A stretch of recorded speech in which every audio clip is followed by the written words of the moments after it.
Arabelle Bien-être. 9h-10h, Arabelle Bien-être avec Manel sur Arabelle.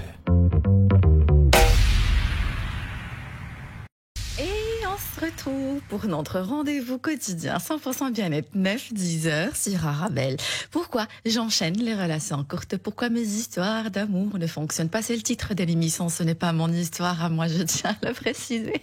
Comme ça, mes auditeurs ne pensent pas qu'ils vont assister à une séance de coaching en direct avec la magnifique Madame Salah Benziane, life coach et love coach. Est-ce que vous m'entendez, Madame Salah Benziane? Parce que je ne vous entends très très bien. Alors, bonjour Madame Salah Benziane, comment allez-vous? Je suis ravie d'être là à nouveau. Je vais très bien, merci. Merci beaucoup. C'est toujours un plaisir de vous recevoir. Vos interventions à Arabelle FM sont très, très enrichissantes, et pour moi et pour les auditeurs. Madame Salah Benziane, pourquoi j'enchaîne les relations courtes? Pourquoi mes histoires d'amour ne fonctionnent pas? Ce sont des questions que la plupart, non, mais beaucoup d'auditeurs et d'auditrices se posent. Pourquoi je suis toujours célibataire et pourquoi je reproduis toujours le même schéma? On va essayer de comprendre le point commun entre ces relations courtes et essayer de travailler sur soi pour attirer la bonne personne. Je dis bien attirer. Madame Salah Benziane, on cherche pas l'amour, mais on l'attire. C'est bien ça. C'est pas mal ça, je valide. Vous validez alors. On va essayer d'attirer la bonne personne après cette séance de coaching avec Madame Salah Benziane. Alors, permettez-moi, je vais juste vous poser quelques questions comme rappel à l'émission précédente pour les auditeurs, les auditrices qui l'ont raté. Y a-t-il une mauvaise raison pour se séparer, s'il vous plaît? Y a toujours des bonnes raisons pour se séparer. Je pense que ce qui est important, c'est toujours de d'aller regarder régulièrement si tous les voyants sont au vert dans notre relation, et s'assurer que nous sommes vraiment très épanouis dans la relation et qu'on n'est pas forcément là pour essayer de combler, qu'on n'est pas là pour attendre de l'autre qui viennent combler des choses qu'on n'a pas nous-mêmes comblées, des fondations qui sont pas encore solides. J'entends beaucoup, par exemple, mes clientes me dire, souvent, qu'elles se sont séparées parce que leur conjoint ou leur partenaire ou leur mari a changé.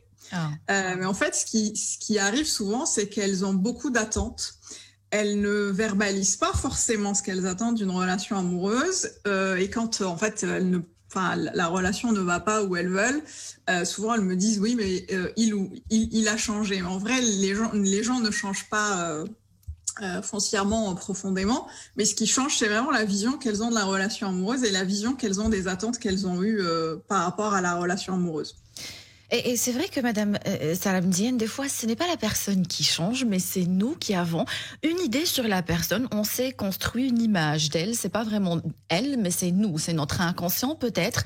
Et au fur et à mesure du temps, surtout quand on s'installe sous le même toit, on commence à découvrir la vraie personnalité. C'est pas la personne qui a changé, mais c'est notre perception aussi des choses qui a changé et cette image idéale qu'on lui a donnée.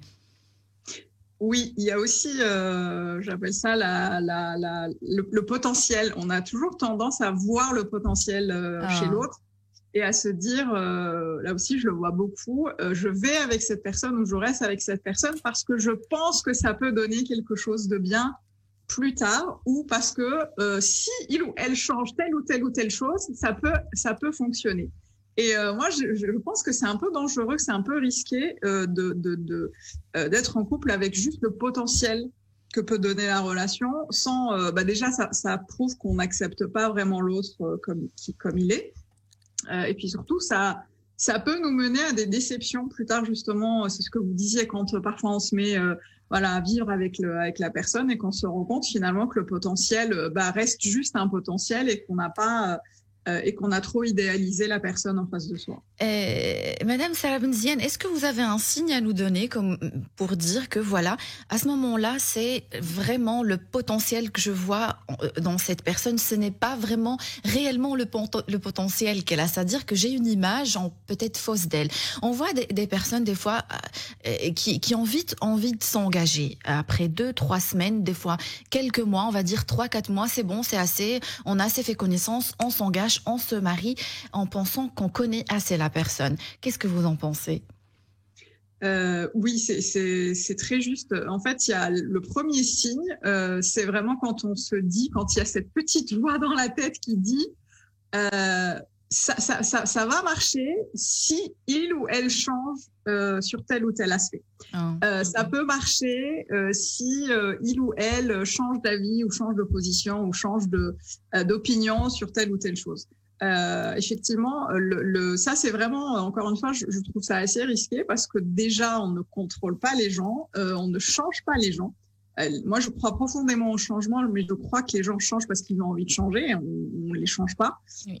Et du coup, c'est important quand même de s'assurer qu'on n'a pas cette petite voix et qui nous dit bon, on verra. Oui, j'entends beaucoup ça. On verra ce que ça donne. Ou je reste en attendant de voir ce que ça donne. J'en ai même fait un épisode de podcast. C'est vraiment tout un sujet. Ça, c'est encore un signe quand on reste plus ou moins longtemps en se disant je reste en attendant de voir ou je reste en attendant que ça change. C'est pas forcément un bon signe. C'est pas forcément un bon signe. On parle des mauvais signes, justement. Les relations courtes, Madame Sarah Benziane. Est-ce qu'il y a des signes comme quoi la relation commence, on va dire, mal? Alors, il y a quelques signes que moi j'ai pu identifier qui sont par exemple le fait de s'engager dans une relation sans forcément définir... exprimer clairement ce qu'on attend de la relation. C'est-à-dire qu'on part du principe que l'autre a une boule de cristal et qu'il va imaginer ce qu'on attend de la relation. Ça, je l'entends aussi beaucoup. Et le manque c'est vraiment le manque de communication. Et encore une fois, le fait de vouloir rester et vouloir mettre beaucoup d'énergie, du temps et de l'énergie dans le fait de changer l'autre, de penser au potentiel que peut donner la relation dans le futur, plutôt que de la vivre simplement ici et maintenant et profiter simplement de la relation telle qu'elle est et de l'autre tel qu'il est en fait. Un des signes comme quoi la relation commence mal, peut-être, j'attends soit de votre confirmation ou le contraire, c'est c'est le côté, c'est-à-dire que la personne qu'on a face à nous a peut-être un côté mystérieux. Des fois, on est attiré par ce côté mystérieux, surtout nous, les femmes. Mais est-ce qu'on peut construire une relation dans la durée avec quelqu'un de très mystérieux? Des fois, on a même du mal à savoir ce qu'il pense, ce qu'il cache réellement, sa vie. Il y a trop de zones d'ombre sur sa vie. Qu'est-ce que vous en pensez? Alors, pour moi, ça, c'est un drapeau rouge. Ce que j'appelle les drapeaux rouges, quand, surtout au bout d'un moment, quand on ne sait absolument rien de l'autre, quand on ne sait absolument rien de ses intentions, de ses envies, où il ou elle veut aller, etc. Pour moi, c'est en tout cas, c'est au risque et péril de celle ou celui qui reste, parce que si on n'est pas très clair dès le début de la relation et si on ne demande pas, parce que si on ne demande pas, on n'obtient pas. Donc pour moi, c'est important de demander aussi à l'autre de s'ouvrir, de se dévoiler comme on le ferait. Mais du coup, ouais, c'est quand même un petit drapeau rouge si ça dure sur la longueur. Si ça dure sur le long terme, donc se dévoiler. La question que je me pose, à partir de quel moment avec l'autre on commence à se dévoiler? Parce qu'on est, surtout nous les femmes, je ne sais pas si je peux généraliser, mais des fois on est assez méfiante et ça prend beaucoup de temps pour se dévoiler à l'autre. Au bout de combien de temps on peut déjà se dévoiler? Alors je prends je vais répondre sous un autre angle. C'est souvent, j'entends des femmes me dire, si je me dévoile, j'ai trop peur de me dévoiler. Oui. Et si je me dévoile, j'ai peur que ça soit un peu utilisé contre moi, que ce soit... c'est trop tôt. Des fois, on se dit c'est trop tôt. Oui, ou c'est trop tôt. Mais pourquoi c'est trop tôt? La question, c'est de quoi a-t-on peur? Pourquoi on pense que c'est trop tôt? Et pourquoi on pense que se dévoiler, ce serait quelque chose de négatif? Si on part du principe que l'autre n'a pas de contrôle sur nous, que l'autre qu'on est très au clair sur ce qu'on veut, qu'on est assez confiante sur la relation qu'on attend, je pense qu'il n'y a pas vraiment de moment idéal pour se dévoiler. On le fait quand on se sent bien avec l'autre, quand on se sent prête et quand on se sent disposé vraiment à aller un peu plus loin, en tout cas à s'engager dans la relation. Il y a pas vraiment de moment. Le seul moment adéquat, c'est celui qui nous semble juste, en fait. Il n'y a pas de règle là-dessus. Il n'y a pas de règle là-dessus. Alors aussi, on parle toujours, Madame Salah Benziane, de ces signes qui révèlent que la relation commence mal. Avoir l'impression qu'on marche sur les œufs, des fois, avec certaines personnes, on a peur de leur réaction, on a peur de dire ça, on a peur de ci. Des fois, ça tourne au paranoïa. On va chercher du coaching carrément au début de la relation. Il n'y a rien qui se passe, on va chercher du coaching, on va chercher des vidéos sur Internet. Comment se comporter au début d'une relation, devenir parano avec l'autre, ne pas se sentir à l'aise. Qu'est-ce que vous en pensez? Est-ce que c'est un signe aussi que ça commence mal ou c'est un signe plutôt qu'on doit travailler sur nous? En fait, ça dépend de ce que vous entendez, ne pas se sentir bien dans la relation. Si effectivement on est dans la peur du jugement, la peur d'être rejeté, la peur de ne pas plaire, etc., ça peut être intéressant d'aller regarder justement... je ne sais pas s'il y a peut-être des dossiers d'une ancienne vie amoureuse qui n'ont pas encore été classés, voir s'il n'y a pas des blessures qui sont encore un petit peu à vif et qu'on n'a pas soldées. En tout cas, pour moi, c'est important de solder tout ce qui a un rapport avec d'anciennes relations amoureuses pour se sentir complètement prêt, épanouie et sereine, en fait, pour avancer dans une nouvelle relation amoureuse. Mais je pense là aussi, alors je sais qu'il y a beaucoup de gens qui vont aller chercher des réponses à l'extérieur, regarder des vidéos ou se faire coacher. Mais je dis toujours à mes clientes que qu'elles ont déjà les réponses en elles-mêmes et qu'elles savent elles-mêmes ce qui est le mieux pour elles. Donc je pense que c'est important de s'écouter et de faire confiance à son intuition aussi. C'est important ce que vous dites, donc l'importance de classer ces dossiers avant d'entamer une nouvelle relation amoureuse. À partir de quel moment je peux dire j'ai déjà classé tous mes dossiers? Est-ce qu'au moment où je n'ai plus d'émotions ou de ressentis désagréables vis-à-vis des personnes avec qui j'étais, ou c'est quoi pour vous le signe? Oui, ça peut être ça. Ça peut être justement le fait de ne plus avoir d'affect quand on n'est plus dans l'émotionnel quand il s'agit d'anciennes relations. Et puis surtout, ce qui va être important, je viens d'y penser, c'est de ne pas être constamment dans la comparaison. Je sais qu'il y a des personnes qui sont tout le temps en train de comparer la relation actuelle avec la relation passée, comparer, sous-peser, voir s'il y a des différences, des similitudes. Pour moi, chaque relation est différente, chaque personne est différente. Et nous-mêmes, d'ailleurs, on évolue d'une relation à une autre. On n'est pas les mêmes personnes. D'une minute à l'autre, d'ailleurs, on évolue. Donc, c'est important aussi je pense, d'être indulgent avec soi et de s'autoriser aussi le fait de vivre de belles relations, même si les relations passées n'ont pas toujours été positives. Magnifique. Alors, on parle toujours de ces signes qu'une relation commence mal. Que pensez-vous du fait d'être un peu trop stratège au début? Il y a des coachs sur Internet qui parlent il y a des titres un peu partout, des articles. Comment créer le manque chez l'autre? Être aussi stratège, créer le manque chez l'autre, comment se comporter au début de la relation. Je trouve ça épuisant émotionnellement et pour la personne qui le pratique et pour l'autre. Votre avis? Là, ce qui m'intéresse, c'est votre avis, Madame Salah Benziane. C'est pas là, oui. c'est pas la coach Sarah.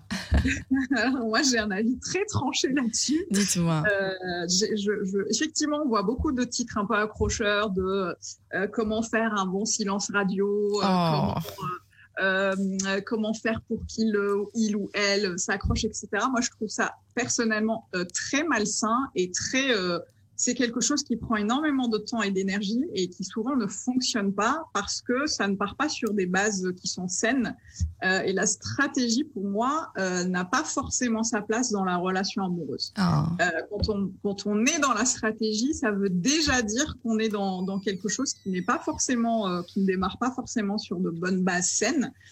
Et moi, je demanderais justement, en tout cas, s'il y a des auditeurs ou des auditrices qui nous écoutent et qui pensent à ça, demandez-vous pourquoi vous avez envie et besoin de mettre ça en place et qu'est-ce qui se passerait si vous n'étiez pas dans cette démarche? Comment vous le feriez si c'était pas comme ça? Comment vous feriez autrement les choses?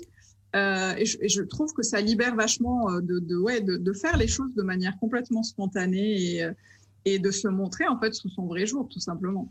Magnifique. Et si vous avez un conseil à donner à ces personnes qui se retrouvent avec un partenaire, au début de la relation qui est un peu trop stratège, on le voit, hein, les SMS, ça répond pas tout de suite, les messages, la même chose, et s'il fait telle erreur, on doit lui faire payer de telle et telle façon, on doit créer le manque, et que faire avec ce genre de personnes? Ça me parle, ça. Oui, c'est très. Il y a des vrais. On pourrait écrire des bouquins là-dessus, hein, parce qu'il y a vraiment des stratégies que les gens mettent en place. En fait, mon conseil, ça serait encore une fois vraiment de se demander pourquoi on a besoin de le faire, de quoi de quoi on a l'impression que ça nous protège, et encore une fois, c'est quoi aussi parfois. Ça peut être complètement inconscient, mais il y a des bénéfices cachés justement à ne pas faire autrement. Pourquoi on n'ose pas faire autrement? Pourquoi on n'aborde pas la relation amoureuse autrement? Alors surtout, je dis ça surtout si on a tendance à le faire tout le temps et assez régulièrement. Qu'est-ce qui nous empêche de le faire différemment? Effectivement, vous l'avez dit, ça prend énormément de temps et d'énergie d'aborder la relation amoureuse comme ça. Et si on a affaire à quelqu'un qui est comme ça, c'est de regarder un petit peu, d'observer le début de la relation et voir comment elle évolue. Voir si la personne finalement évolue, change et commence à s'ouvrir et à se dévoiler, ou si la personne qu'on a en face de soi est comme ça sur le long terme, et voir si c'est quelque chose qui nous convient ou pas. Donc quand même aller creuser, aller chercher plus loin. Oui. D'accord, magnifique, Madame Sarah Benziane. J'ai encore beaucoup de questions, mais si vous permettez, on va devoir prendre une courte page publicitaire et on se retrouve juste après la pause. Restez avec nous, vous êtes bien sur Arabelle. Arabelle Bien-être, 9h-10h, Arabelle Bien-être avec Manel sur Arabelle. Et on se retrouve pour notre rendez-vous quotidien 100% bien-être 9-10h sur Arabelle. Aujourd'hui, je reçois la charmante Madame Sarah Benziane, life coach et love coach. Pourquoi j'enchaîne les relations courtes? Pourquoi mes histoires d'amour ne fonctionnent pas? Je vous rappelle que vous pouvez toujours participer à l'émission en envoyant vos questions, vos réactions par SMS au 0488 106 800 0488 106 800. Rebonjour Madame Sarah Benziane. Bonjour Manel. Alors, permettez-moi, je vais juste faire un petit résumé d'un très long message que j'ai reçu sur Instagram. Elle me demande de ne pas citer son prénom. Donc, en gros, Madame Sarah Benziane, c'est le début d'une relation. C'est une relation qui a 4 mois. Et elle parle de pleurs, donc les pleurs qui rythment le quotidien, le manque, les cris, les crises de jalousie. Une relation qui n'a que 4 mois.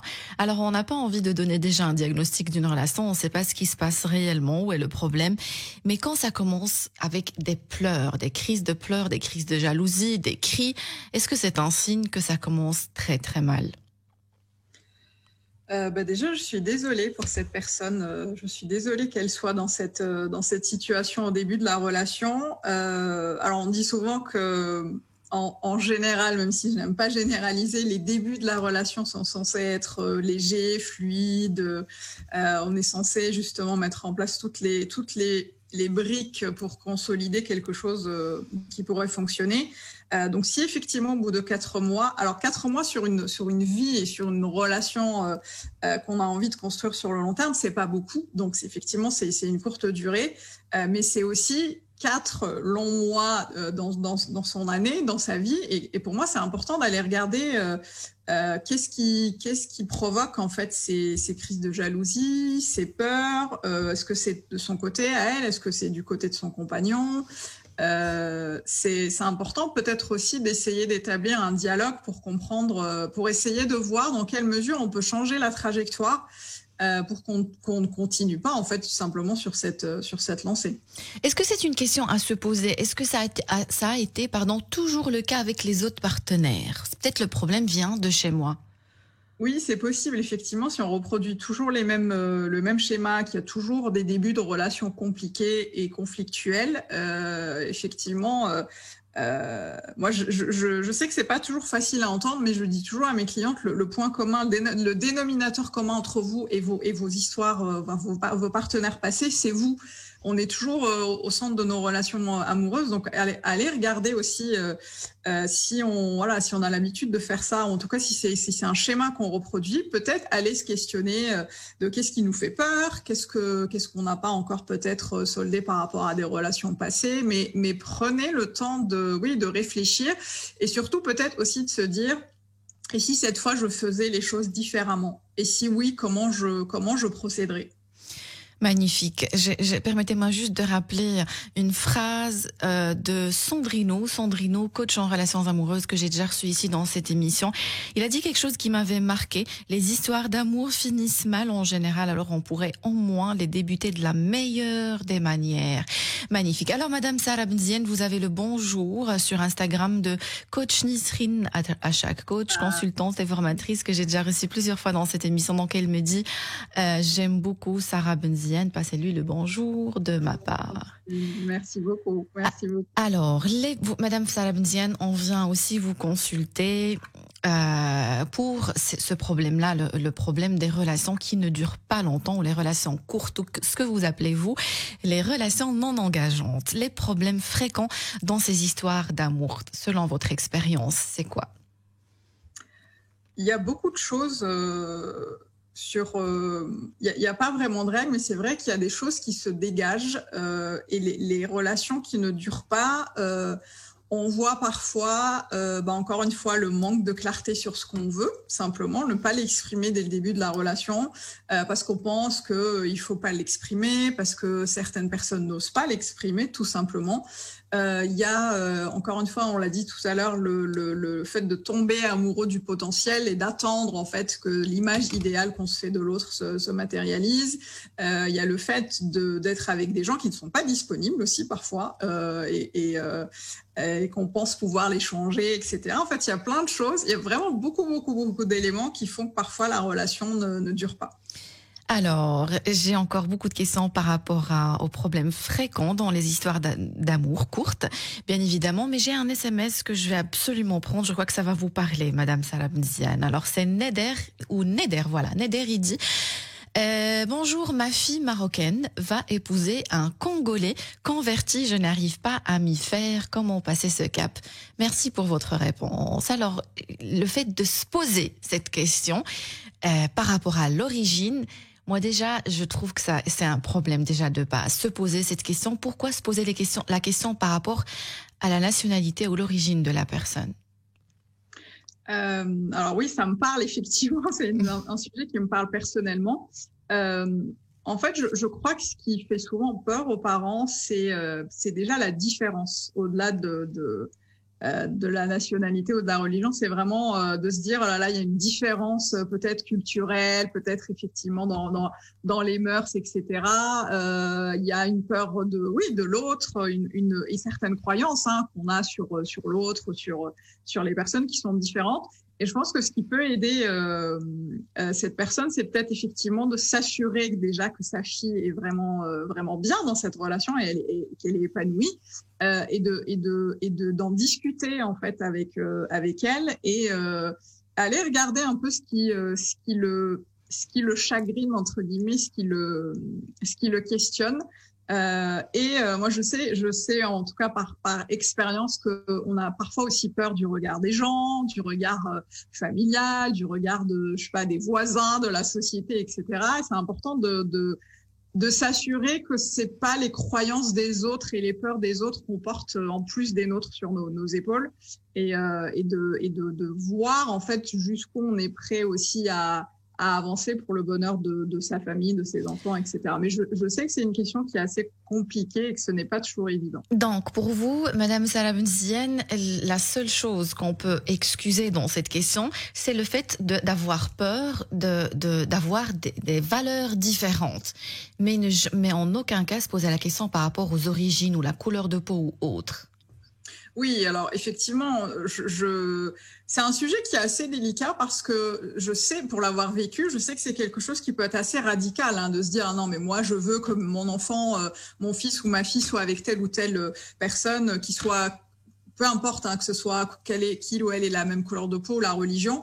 Je pense que c'est très important, en tout cas aujourd'hui, en 2021, de dépasser ce genre de considération et de justement se dire que c'est peut-être une occasion pour essayer de transcender ça et de le faire, d'appréhender en fait la différence différemment. Mais on se concentre sur les valeurs. Les valeurs, Madame Sarah Bnziane, ça peut vraiment poser un problème dans un couple quand on n'a pas les mêmes valeurs.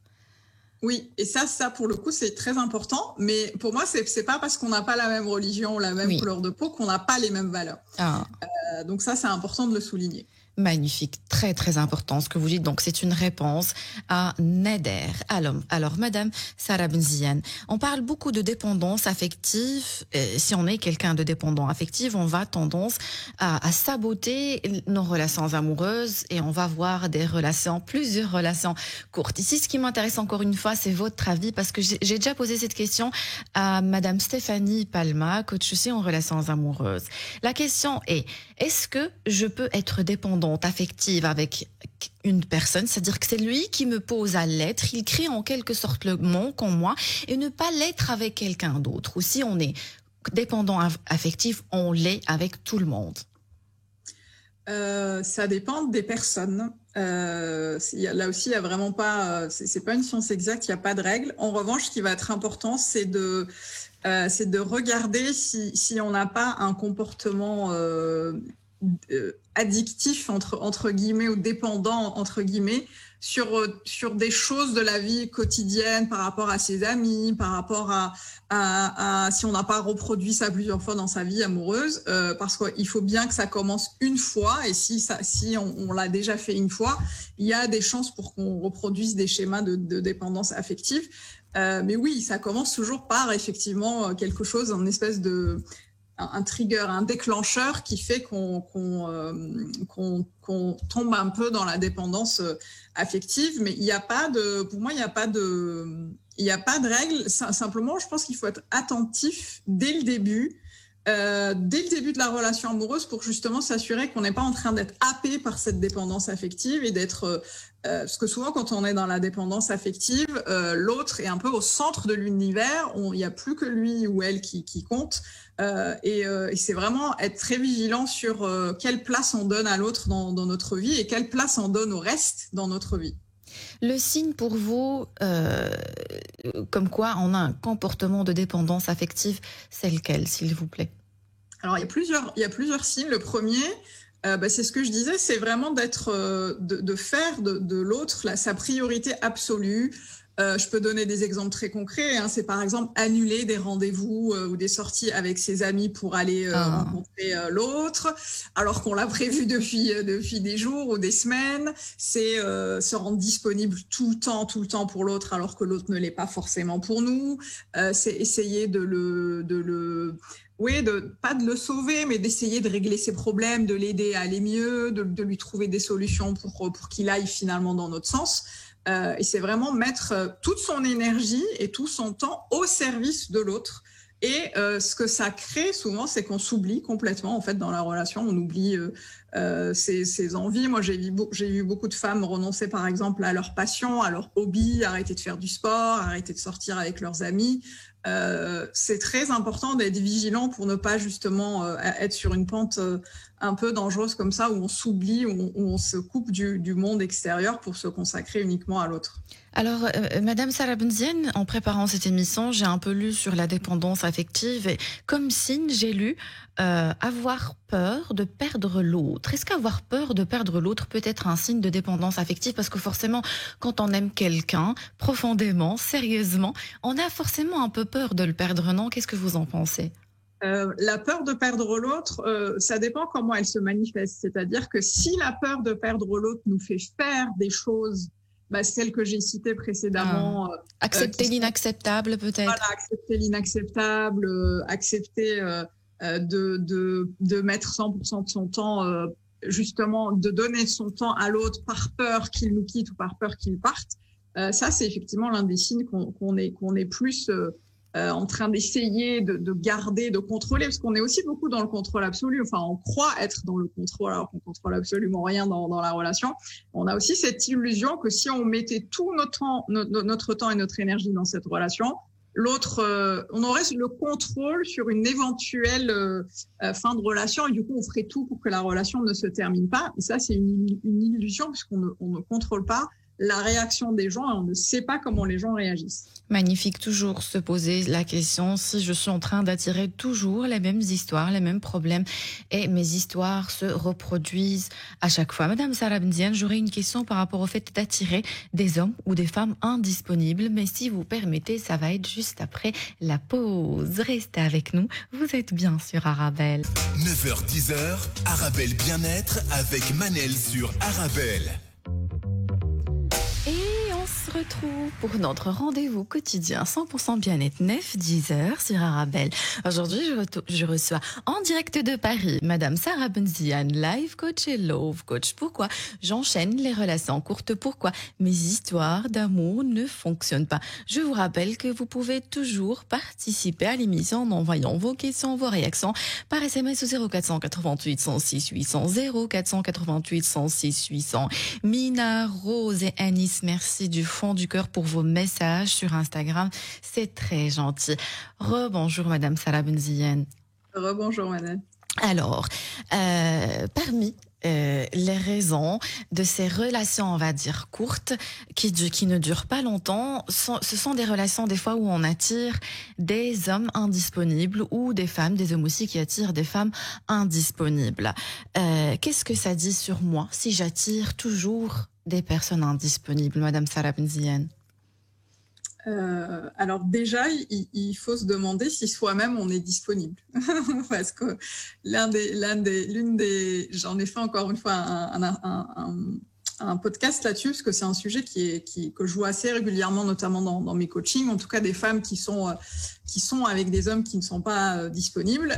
Et souvent, quand on creuse, on voit parfois, alors c'est pas systématique, mais parfois on se rend compte que elles ne sont elles-mêmes pas disponibles ou elles ont peur parfois de perdre leur indépendance, leur autonomie, elles ont peur de l'échec, elles ont peur de souffrir dans la relation et donc elles se mettent avec des hommes qui sont indisponibles, soit indisponibles physiquement, justement par rapport, par exemple avec des relations qui sont à distance, qui sont avec des hommes qui sont très loin, etc., soit avec des hommes qui sont pas disponibles émotionnellement. Donc déjà se questionner, se demander en toute transparence et en toute sincérité si soi-même on est disponible et si on a envie de l'être. Et puis surtout se demander si j'étais avec un homme disponible ou avec une femme disponible, comment j'aurais envie de vivre la relation, comment je me sentirais, comment je me projetterais, est-ce que j'ai des peurs par rapport à ça, etc., etc.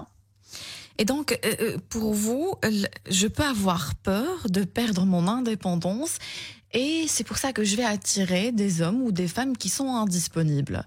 Donc ce n'est pas vraiment ne pas être indisponible, être marié ou engagé avec quelqu'un d'autre, mais c'est psychologique aussi.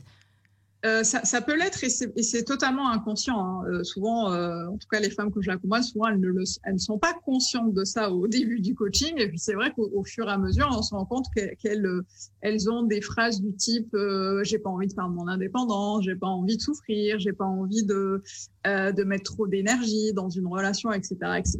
Et on se rend compte en fait souvent que c'est pas compatible effectivement avec une relation engageante. Donc c'est déjà, moi, je prône toujours le fait de partir de soi pour aller regarder déjà ce qu'il y a en soi et s'il y a des choses à travailler, à avoir déjà avec soi et partir de là et regarder un peu ce qui se passe. D'accord. Donc, et pour vous, Madame Sarah Benziane, pourquoi une femme accepte d'être la maîtresse d'un homme marié? Pourquoi accepte cette relation non engageante où, des fois, c'est, comme je vous ai dit, c'est un schéma qu'elle reproduit avec plusieurs hommes mariés ou non disponibles? Pourquoi elle accepte la situation? C'est marrant. Je discutais avec une de mes clientes il y a quelques jours de ça, parce qu'effectivement, elle avait l'habitude d'enchaîner en fait des relations avec des hommes mariés. Et elle m'a avoué qu'elle ne s'était jamais posé la question. Pour elle, c'était juste une habitude. Elle s'est jamais vraiment posé la question. Et en fait, en creusant, on s'est rendu compte que c'était aussi parce que elle manquait un peu de confiance en elle. Il y a toujours ce fameux est-ce que je suis assez, est-ce que je suis assez intéressante, est-ce que je suis assez, est-ce que j'ai assez confiance en moi, est-ce que je peux trouver mieux, est-ce que quelqu'un voudra bien de moi. Et c'est vraiment important, encore une fois, de se questionner aussi peut-être parfois sur certains schémas familiaux, creuser au niveau familial, etc. Mais ce qui va être important, au-delà du pourquoi, c'est vraiment de se demander si cette configuration nous convient et si c'est pas le cas, de se questionner sur comment je peux inverser la tendance et comment je peux trouver des solutions pour ne plus attirer ou être attiré par des personnes qui ne sont pas disponibles. Magnifique. Donc vous parlez de cette personne qui est venue vous consulter. Vous dites elle n'avait pas confiance en elle. Des fois, c'est vrai, Madame Salah Benziane, le fait d'être avec un homme non disponible ou un homme marié, un homme qui est avec une autre femme, on se dit finalement, je crois que je suis mieux que elle parce qu'il me choisit comme maîtresse. C'est complètement fou, hein, Madame Salah Benziane. Oui, il y a effectivement cette notion de s'il me choisit, c'est que il n'est pas forcément heureux avec sa femme ou sa compagne et peut-être que je peux lui apporter autre chose. Mais ce n'est pas forcément la réalité. C'est la réalité qu'on a envie de se dire et la réalité qu'on a envie d'avoir tous les jours justement pour ne pas se poser la question. Mais la réalité, c'est que la personne ne nous a pas choisi entièrement. Elle nous a choisi. Justement, ma cliente me disait ça. Elle me disait jusqu'à aujourd'hui, j'avais l'impression que j'avais un peu la première place dans le cœur de cet homme, mais aujourd'hui, je me rends compte qu'en fait, je n'existe pas parce que je n'existe pas dans cette relation. Je suis un peu l'intruse qui arrive dans une relation qui existe déjà et qui a peut-être ses problèmes ou autres. Mais la question à se poser, c'est vraiment de se dire si aujourd'hui si j'avais confiance en moi, si je pouvais choisir, qu'est-ce que je choisirais et vers qui j'irais. C'est très intéressant d'aller creuser vers cette direction-là, comprendre pourquoi je n'ai pas assez confiance en moi. Peut-être je suis en train de chercher ma confiance en moi dans cette relation, savoir que j'ai peut-être une... Et c'est vrai ce que vous dites, Madame Salah Benziane, il n'est pas heureux avec elle. Tous les hommes mariés vont dire la même chose. Je ne suis pas heureux avec ma femme. Je ne peux pas malheureusement la quitter parce qu'on a des enfants ou je n'ai pas envie de la faire souffrir. C'est toujours la même chanson. Oui, c'est effectivement quelque chose qui revient très fréquemment et malheureusement, c'est des choses que les personnes qui s'engagent on parlait des femmes qui sont des maîtresses de certains hommes mariés, elles vont avoir tendance à croire ça parce que en fait c'est très difficile de croire le contraire. On a envie de croire ce que l'autre dit, on a envie de se dire que ça va changer, qu'il va partir. Mais la question, moi je dis souvent que c'est quelque chose qui est assez qui fait rire mes clientes, mais je le pense profondément. Je crois qu'il n'y a pas de rupture de stock de mecs bien dans l'univers. Il n'y a pas de rupture de stock de gens bien dans l'univers. C'est rassurant, Madame Salah Benziane. Arrêtez de penser que la rupture de stock d'hommes et de femmes, d'ailleurs, engageants, ils sont partout. C'est vraiment à nous de s'autoriser et de se dire que c'est possible et qu'on peut qu'on peut créer des relations intéressantes. Mariam sur Instagram, elle dit effectivement, c'est exactement ce qu'il m'a dit. Il n'est pas heureux avec elle, mais il ne peut pas la quitter parce qu'il ne veut pas faire souffrir ses enfants. C'est toujours la même chanson, c'est incroyable. Alors des fois, Madame Salah Benziane, on ignore que l'autre est en couple, on tombe toujours dans le même schéma parce qu'on ignore qu'il est en couple et des fois, on le sait et on l'accepte. Dans le cas où on ne sait pas, on se retrouve toujours avec quelqu'un qui n'est pas disponible, mais il nous ment, il nous le dit pas. Est-ce qu'on peut déjà comme ça, dès le début de la relation, jouer sur la transparence, être clair avec quelqu'un. Je pense que tu n'es pas disponible ou je vois dans ton comportement qu'il y a des choses qui clochent. T'as pas le comportement de quelqu'un on va dire, de libre. Dire les choses comme ça risque de ruiner la relation pour vous. Alors moi, je vais mettre un peu les pieds dans le plat, mais je crois qu'il y a toujours une part de nous qui sait qu'il y a des choses qui ne sont pas claires et transparentes dans la relation. Oui, oui, je sais parce que je l'ai déjà vécu. On a toujours cette petite voix qui nous dit attention, il y a quelque chose, il y a des choses qui sont pas très claires et transparentes. On le sait quand, en tout cas, surtout quand l'autre est en couple ou l'autre est marié, bah forcément, il n'a pas la même disponibilité. Pour nous, il n'a pas les mêmes attentions, etc. Donc, Oui. on démarre une relation amoureuse avec quelqu'un qui n'est pas disponible. Il y a une part de nous qui le sait, ou en tout cas, il y a une part de nous qui se questionne là-dessus. Et pour moi, effectivement, c'est important de le dire tout de suite, de dire à l'autre, voilà, moi j'attends ça et ça et ça d'une relation, j'attends de ta part de la disponibilité, je pense que c'est la moindre des choses. Est-ce que tu es prêt à ça? Est-ce que tu es aligné avec mes valeurs et mes envies et mes besoins? Pour moi, c'est très important de le faire au tout début parce que ça permet en fait, ça évite de perdre du temps et de l'énergie dans une relation qui est vouée. Et de s'attacher, surtout, des fois on s'attache facilement et ça complique les choses. Tout à fait. Et puis vous avez dit quelque chose l'émission passée aussi qui m'avait marqué, Madame Salah Benziane. Vous avez dit, on peut dire à la personne, c'est ce que j'attends d'une relation, pas forcément avec toi, mais c'est ce que j'attends d'une relation, c'est comme ça, c'est ma vision des choses. Et puis à l'autre, comme vous dites, de s'aligner ou pas. Toujours suivre la petite voix intérieure. Elle nous raconte beaucoup de choses, elle nous dit beaucoup de choses. L'intuition, Madame Salah Benziane, c'est très important ce que vous avez dit. Ne jamais jouer sur les non-dits parce qu'après la personne peut nous dire, ben vous ne m'avez ou tu ne m'as jamais posé la question. Madame Salah Benziane, j'ai encore beaucoup de questions, mais si vous permettez, on va devoir continuer ce sujet prochainement, si vous êtes d'accord. Avec grand plaisir, merci beaucoup. Merci d'avoir accepté mon invitation. Très agréable comme d'habitude. Très agréable, je vous remercie du fond du cœur et merci à mes très chers auditeurs. Je vous demande de rester connectés sur les réseaux sociaux. On va vous annoncer la prochaine date. Merci de nous avoir écoutés. J'espère que vous avez eu votre dose de vitamines.